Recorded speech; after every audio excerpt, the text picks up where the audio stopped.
We're going to focus on the UK this morning, in particular the borrowing figures.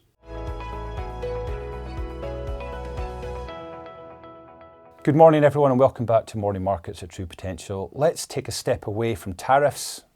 The rollback from Trump is good for markets so far, but let's focus in on the UK and the recent borrowing data for the month of March. It's important because it completes the fiscal year 2024 through 2025, and it's important because once again there was an overshoot in the borrowing. Now the overshoot was modest, around £500 million, but the prior month's data for February was revised higher by around about £1.5 billion.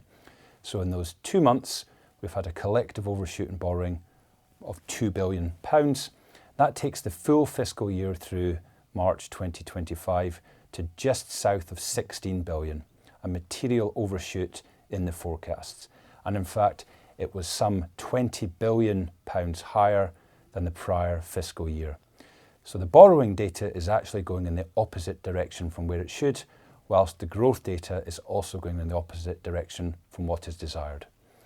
Why is this a problem? Well, we know from the spring statement that the Chancellor's fiscal headroom has all but evaporated.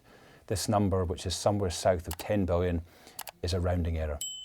We also know that this month we have the increase in the national living wage. We also have the national insurance increase coming through for employers. And this has coincided at the same time that the services survey data for the UK has collapsed to the lowest since the end of the inflation impulse at 2022, at the same time as it's coinciding with a manufacturing slowdown which has been ongoing for around about 6 or 7 months. And this is all coinciding with some pretty poor sentiment data from UK businesses. So the Chancellor does not have her battles to fight and is going to need to find either additional spending cuts or some material tax rises come the budget in October. And having spent the weekend ruling out a wealth tax, it seems that the Chancellor is either hoping for an uptick in growth, such that tax receipts increase, or is perhaps looking through department by department for further spending cuts. But we already know that unless government is willing to tackle either the size of the NHS or the size of the welfare bill, it's very difficult to reduce departmental spending. So this is difficult, and this perhaps explains why longer dated yields on bonds in the UK have risen this year, despite the fact that growth expectations have gone down.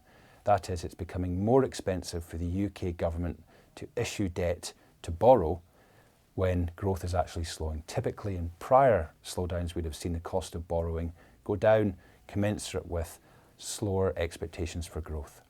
So the tariffs from Trump are not helping. They are coinciding with this general global slowdown in economic sentiment, and there's likely to be reduced activity over the summer.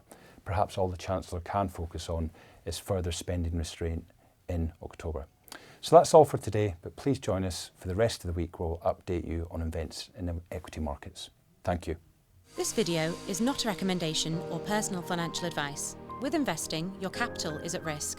Investments can fluctuate in value and you may get back less than you invest.